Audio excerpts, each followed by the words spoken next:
Hola, ¿cómo estás? Eh, en estos minutos voy a hacer una breve reflexión de algo muy, pero muy importante a propósito de la primera aparición de Jesús a sus apóstoles después de haber resucitado. Y quiero hablar del convencimiento. Esto en los siguientes minutos.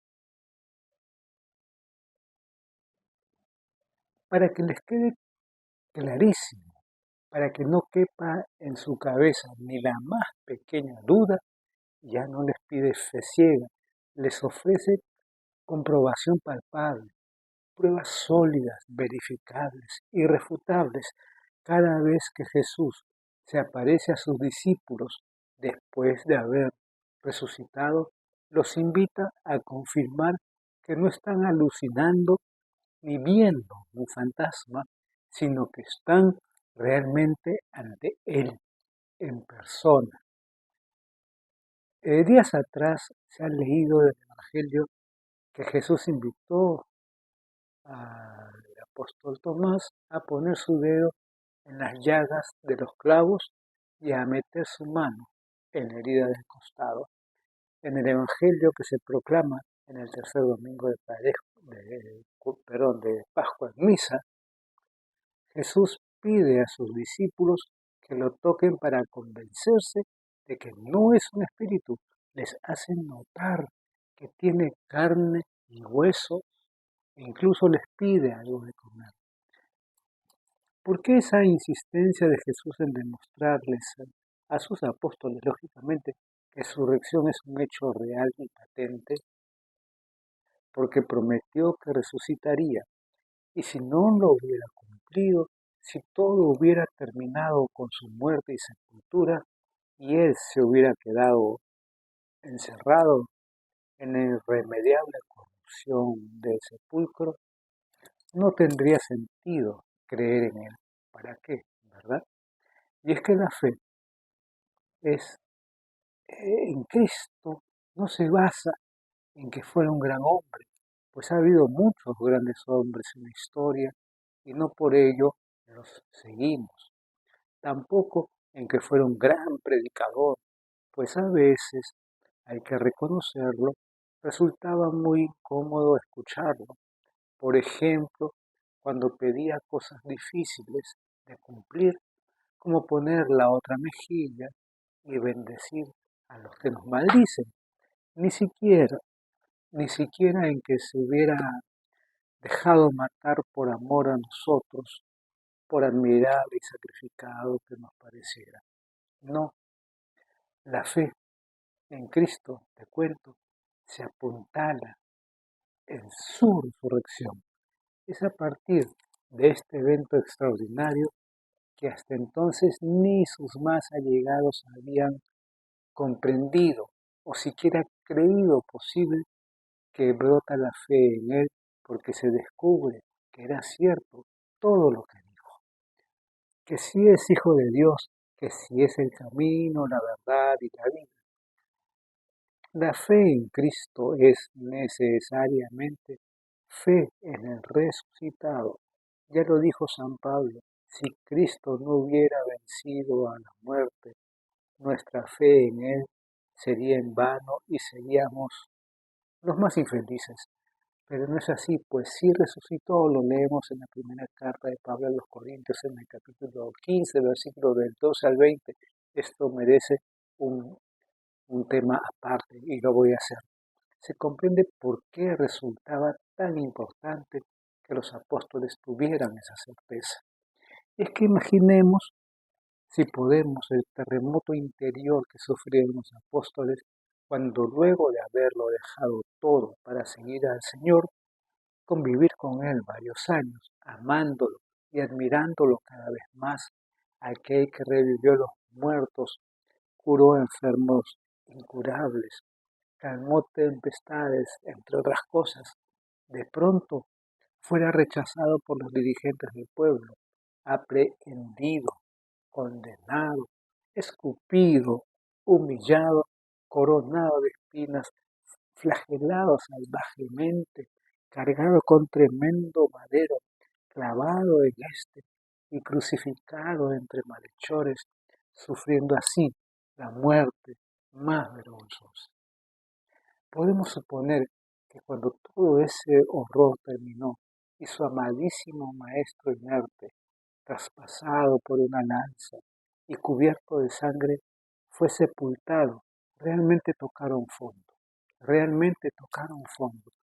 Su fe quedó hecha añicos y su esperanza perdida. Fue sin duda el día más negro de su historia, el más desgarrador, el más agobiante y deprimente. Entonces, cuando 3 días después les comenzaron a llegar las noticias desconcertantes del sepulcro vacío y del encuentro del resucitado con algunas de las personas de su grupo, no lo podían creer, no lo podían creer. En los 4 evangelios se menciona que los apóstoles dudaban, que no daban crédito a aquellos relatos. Lo que experimentaron al verlo morir en la cruz fue demasiado terrible e inolvidable. Imagínatelo. Recuerdos que seguramente los atormentaban de día y no los dejaban dormir de noche. Y no solo se sentían desesperadamente tristes, sino también aterrados. Tenían pavor de correr la misma suerte. Como se ve, no era fácil que salieran de ese estado entonces. No bastaban unos cuantos testimonios considerados de antemano fantasiosos por provenir de mujeres. Eso leemos en Lucas 24, versículos 9 al 11. No bastaba siquiera el asombro de quien fue al sepulcro y lo encontró vacío. Lucas 24, 12.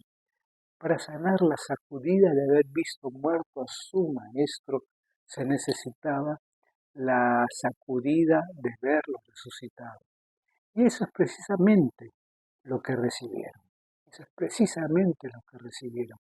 Y con su experiencia los transformó por completo. Los iluminó, los alegró, los fortaleció, los capacitó para convertirse en testigos que nos hablan ahora a nosotros desde las páginas del Evangelio y quieren que sus voces resuenen en nuestros corazones, para que también nosotros, como ellos, seamos transformados, iluminados, alegrados y fortalecidos, y sabiendo que la resurrección fue un hecho real, nos convirtamos en convencidos testigos del Señor resucitado, porque Él sigue vivo y presente entre nosotros. Sigue vivo, está en la Eucaristía, está presente, está con nosotros y nosotros no lo queremos recibir, no comulgamos, o sea, somos cristianos en teoría nada más. El cristiano vive la Eucaristía, el cristiano vive con Él allí, sobre todo en el centro de nuestra vida, en el sacramento de nuestra fe que nos reúne como comunidad en su casa para cenar con Él. ¿Alguna vez, y esto ya casi para terminar mi reflexión, alguna vez has ido a una reunión de algún amigo por cumpleaños o aniversario de algo y te han invitado a un almuerzo y no has ido a almorzar? ¿Has negado el almuerzo? Igual en la misa. Estás siendo invitado a compartir la cena, el cuerpo de Cristo, y no quieres comerlo, no quieres recibirlo, no quieres que esté en tu interior. Debes estar convencido de aquel. O quieres que se te presente con las heridas en las manos para recién reaccionar. No. Jesús le dijo a Tomás que tuvo que verlo y tocarlo para creer. Felices aquellos que sin ver Créeme, eso debes hacerlo tú. Y hacerlo tú significa ir a la misa y no solamente ir, escucharlo en la palabra. Quiere decir que no llegues tarde, escúchalo para que te acerques con gozo a recibir el cuerpo y la sangre de Cristo en la comunión. Si no, eres como aquel que es invitado a un almuerzo y no quiere almorzar. Debes estar convencido de eso. ¿Sí? Bendiciones.